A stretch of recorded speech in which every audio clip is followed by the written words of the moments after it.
Hello दोस्तों, स्वागत है आपका हमारे official YouTube channel SK jobs ज्ञान में। तो दोस्तों, आज की वीडियो में हम बात करने वाले हैं मध्य प्रदेश लोक सेवा आयोग के द्वारा जो राज्य सेवा प्रारंभिक परीक्षा और राज्य वन सेवा प्रारंभिक परीक्षा के जो ऑनलाइन फॉर्म भरे जा रहे हैं, आप उसे कैसे अप्लाई कर सकते हैं, उसी के बारे में हम आगे आपको वीडियो में बताने वाले हैं।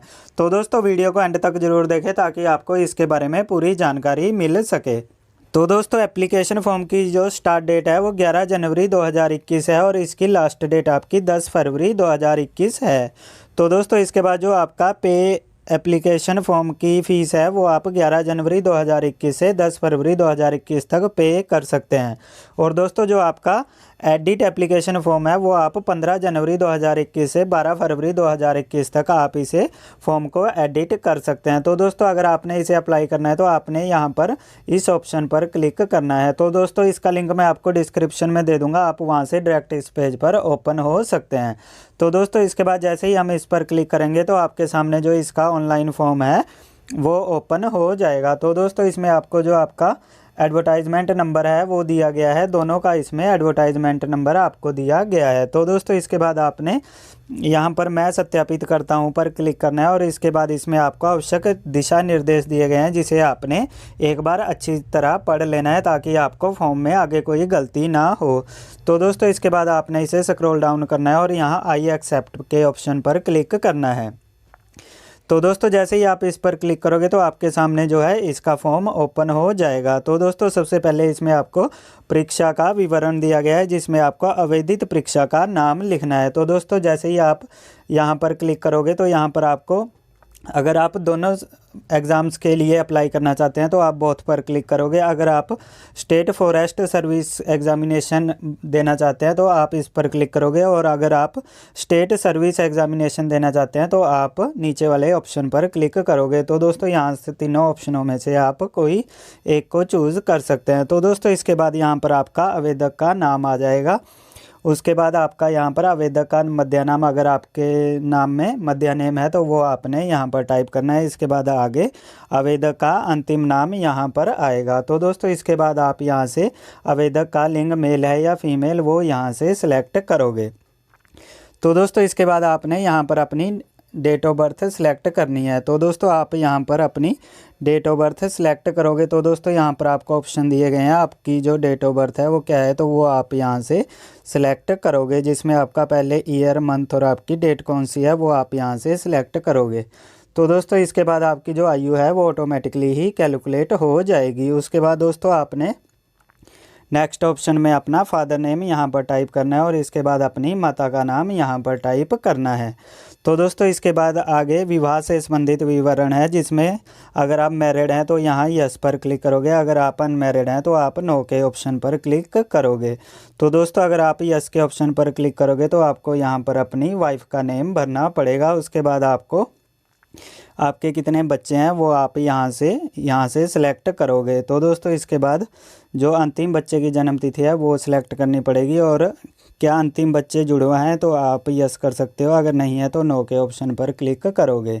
तो दोस्तों, इसके बाद क्या आवेदक विधवा, तलाकशुदा या महिला है तो आप यस करोगे, नहीं तो आप इसे नो कर दोगे। तो दोस्तों, इसके बाद आपका मूल सूचना का विवरण आएगा जिसमें आपका क्या आपके पास मध्य प्रदेश राज्य के रोजगार कार्यालय में जीवित पंजीयन है तो आप यहाँ से यस करोगे। तो दोस्तों, इसके बाद आपका कौन से ज़िले में आपका पंजीयत है तो वो आप यहाँ से सिलेक्ट करोगे। इसके बाद दोस्तों, आपका यहाँ पर जो आपका पंजीकरण का क्रमांक है वो आपने यहाँ पर टाइप करना है और जो आपकी डेट है पंजीकरण की वो आपने यहाँ पर टाइप करनी है। तो दोस्तों, इसके बाद आपका नेक्स्ट ऑप्शन है क्या आवेदक मध्य प्रदेश का मूल निवासी है तो आप यहाँ से यस करोगे। उसके बाद आपका यहाँ पर श्रेणी आ जाएगी, एससी है, एसटी है, ओबीसी है, जनरल है या ईडब्ल्यूएस है तो वो आप यहाँ से सिलेक्ट करोगे। तो दोस्तों, इसके बाद है क्या आप क्रीमी लेयर में आते हैं तो आप यहाँ से यस करोगे, अन्यथा इसे नो कर दोगे। तो दोस्तों, यहाँ से आप इसे सिलेक्ट करोगे। तो दोस्तों, इसके बाद जो आपका नेक्स्ट ऑप्शन है वो है दिव्यांगता का विवरण। अगर आप दिव्यांग हैं तो यहाँ पर यस करोगे, अगर नहीं है तो आप नो के ऑप्शन पर क्लिक कर दोगे।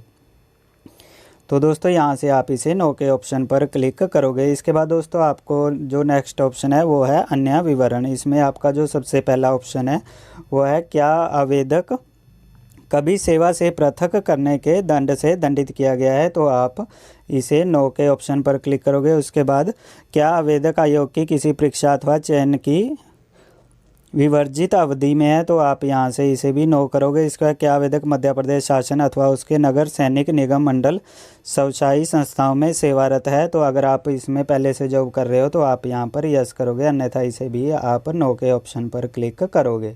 तो दोस्तों इसके बाद जो नेक्स्ट ऑप्शन है वो है क्या आवेदक के विरुद्ध कोई आपराधिक प्रकरण लंबित है तो आप इसे भी नो के ऑप्शन पर क्लिक करोगे। इसके बाद यदि आवेदक सेवारत है तो नियोक्ता अधिकारी को सूचित किया है या नहीं तो वो आप यहाँ से सिलेक्ट करोगे। तो दोस्तों इसके बाद जो आपका भूतपूर्व सैनिक है उनके लिए यहाँ पर उसका विवरण देना पड़ेगा। इसमें है क्या आवेदक मध्य प्रदेश के भूतपूर्व सैनिक है तो आप यहाँ पर यस करोगे, अगर नहीं है तो आप यहाँ से नो के ऑप्शन पर क्लिक करोगे। तो दोस्तों अगर आप हैं मध्य प्रदेश के भूतपूर्व सैनिक तो आप यहाँ पर, यदि भूतपूर्व सैनिक है तो नियुक्ति की तिथि यहाँ पर आपकी सेवानियुक्ति की तिथि और आपको पूर्व सैनिक का कुल अनुभव कितना है वो आप यहाँ पर सिलेक्ट करोगे। तो दोस्तों इसके बाद आपको जो है आयु सीमा में प्रोत्साहन स्वरूप देय छूटों का विवरण है तो क्या आवेदक मध्य प्रदेश शासक द्वारा अनुसूचित जाति, अनुसूचित जनजाति या पिछड़ा वर्ग कल्याण विभाग की अंतर्जातीय विवाह योजना के अंतर्गत पुरस्कृत है तो आप यहाँ पर यस करोगे, अन्यथा इसे नो करोगे। इसके बाद क्या आवेदक विक्रम अवार्ड से सम्मानित खिलाड़ी है तो आप इसमें यस या नो वो अपने हिसाब से यहाँ पर कर सकते हैं।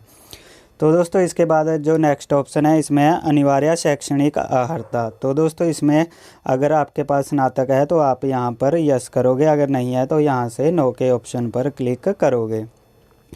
तो दोस्तों इसके बाद क्या आवेदक स्नातक अंतिम वर्ष से अध्ययनरत है तो यहाँ पर आप यस करोगे, नहीं तो आप इसे नो कर दोगे। तो दोस्तों इसके बाद आपका जो एजुकेशन क्वालिफ़िकेशन का विवरण है वो आएगा। सबसे पहले आपका 10th का आएगा, उसके बाद इंटरमीडिएट का, इसके बाद आपका स्नातक ग्रेजुएशन का यहाँ पर आपने डिटेल डालनी है। तो दोस्तों इसमें सबसे पहले आपका उत्तीर्ण परीक्षा का नाम आपका यहाँ पर 10th आ जाएगा। उसके बाद अगर आपका CGPA ग्रेड में है तो आप यहाँ पर सिलेक्ट करोगे, अगर डिवीज़न में है तो आप यहाँ पर सिलेक्ट करोगे। उसके बाद आपने सब्जेक्ट लिखने हैं, उसके बाद आपके जो पूर्णांक अंक हैं वो आप यहाँ पर टाइप करोगे। इसके बाद जो आपके प्राप्ता कितने अंक आपने प्राप्त किए हैं वो यहाँ पर टाइप करोगे। उसके बाद आपका प्रतिशत आ जाएगा और यहाँ पर आपकी डिवीज़न कौन सी है, फर्स्ट है, सेकंड है या थर्ड, वो आप यहाँ से सिलेक्ट करोगे। तो दोस्तों इसके बाद जो नेक्स्ट ऑप्शन है वो है आपका बोर्ड, संस्थान, विश्वविद्यालय या आर्मी डिवीज़न, तो वो आप यहाँ से सिलेक्ट करोगे कि आपका जो बोर्ड है वो कौन सा है 10th का। उसके बाद आपका उत्तीर्ण का वर्ष आ जाएगा और इसके बाद प्रमाण पत्र में अंकित रोल नंबर, जो आपका रोल नंबर है वो आप यहाँ पर टाइप करोगे। तो दोस्तों इसके बाद आपका जो नेक्स्ट ऑप्शन है वो है +2 का, तो यहाँ पर आप +2 लिखोगे। उसके बाद इसमें अगर ग्रेड है या डिवीज़न है वो आप यहाँ से सिलेक्ट कर दोगे। तो दोस्तों ऐसे ही ये आपने तीनों सेक्शन भरने हैं। तो दोस्तों इसमें अगर जो आपका स्नातक है उसमें अगर आपके ग्रेड CGPA हैं तो इस पर क्लिक करोगे, अगर डिवीज़न है तो इस पर, अगर आपका सेना में स्नातक है तो आप सेना में स्नातक के ऑप्शन पर क्लिक करोगे। तो दोस्तों इसके बाद आपने यहाँ सिलेक्ट के ऑप्शन पर क्लिक करना है जिसमें ग्रेड CGPA के संदर्भ में मेरे द्वारा अंकित प्रतिशत विश्वविद्यालय द्वारा निर्धारित मापदंड के अनुरूप है, इसमें किसी विसंगति हेतु मैं पूर्ण उत्तरदायी रहूँगा। तो दोस्तों इस पर आप सिलेक्ट करोगे। तो दोस्तों अगर आप इसमें यहाँ सेना स्नातक का लिखते हो तो उसके बाद आपको यहाँ पर उसका विवरण देना पड़ेगा। तो दोस्तों यहाँ पर आप अपना विवरण भर सकते हो। तो दोस्तों इसके बाद आपका बैंक का विवरण आएगा जिसमें आपका कौन से बैंक में अकाउंट है वो बैंक का नाम आएगा, शाखा का नाम, शाखा धारक का नाम और इसके बाद इसका IFSC कोड, शाखा का कोड और आपका खाता संख्या, आपका जो अकाउंट नंबर है वो आपने यहाँ पर लिखना है। तो दोस्तों इसके बाद यहाँ पर आपका जो बैंक कॉपी की पासबुक है उसका फर्स्ट पेज आपने स्कैन करना है और यहाँ पर इसे आपने अपलोड करना है। तो दोस्तों इसके बाद नेक्स्ट जो है इसमें आपका वर्तमान पते का प्रकार, तो यहाँ पर आपका अगर हॉस्टल अकोमोडेशन है या हाउस ऑफ रिलेटिव है, ओन हाउस है या रेंटेड हाउस है तो वो आप यहाँ से सिलेक्ट करोगे। तो दोस्तों इसके बाद आपने यहाँ पर जो आपका वर्तमान पते के संदर्भ में आवश्यक दस्तावेज अपलोड करना पड़ेगा कि आप जो है इस एड्रेस पर रह रहे हो। तो दोस्तों इसको स्कैन करने के बाद आपने इसका जो फाइल है वो 200 KB से कम की ही बनानी है, ताकि वो आपका आसानी से अपलोड हो सके। तो दोस्तों इसके बाद आपने यहाँ पर जो आपका उसमें एड्रेस है वो यहाँ पर आप अपना एड्रेस टाइप करोगे। उसके बाद यहाँ पर आपने अपना डिस्ट्रिक्ट सिलेक्ट करना है। तो आप जैसे ही इस पर क्लिक करोगे तो आपके पास यहाँ पर सारे डिस्ट्रिक्ट आ जाएंगे, तो वो आप यहाँ से सिलेक्ट करोगे। इसके बाद आपका यहाँ पर पिन कोड आ जाएगा। उसके बाद आपका राज्य और इसके बाद जो मध्य प्रदेश है वो ऐसे ही रहेगा। तो दोस्तों इसके बाद आप यहाँ पर टिक के ऑप्शन पर क्लिक करोगे, क्या वर्तमान पता और स्थायी पता समान है, तो आप यहाँ पर टिक के ऑप्शन पर क्लिक करोगे।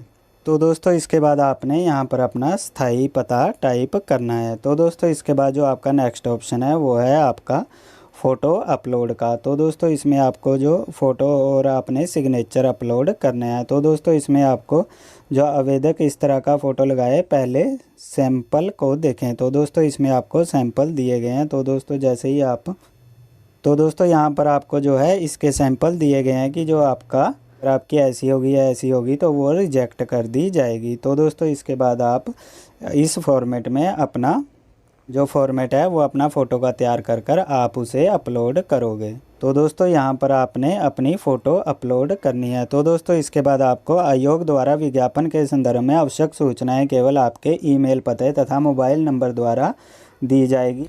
यदि आप आवश्यक सूचनाओं तथा अपने भुगतान की पुष्टि मोबाइल ईमेल पर चाहते हैं तो अपना मोबाइल नंबर, ईमेल एड्रेस दोनों डालें तथा इन्हें अंतिम चयन परिणाम तक अपरिवर्तित रखें। तो दोस्तों आपने यहाँ पर अपना मोबाइल नंबर और ईमेल आईडी वही डालनी है जो आपकी परमानेंट मोबाइल नंबर है और आपकी परमानेंट ईमेल एड्रेस है। तो दोस्तों इस पर जो आपका जैसे ही आप अपनी फ़ीस जमा कराओगे तो उसका आपको इस पर मैसेज या मेल के ज़रिए आपको इन्फॉर्म हो सके।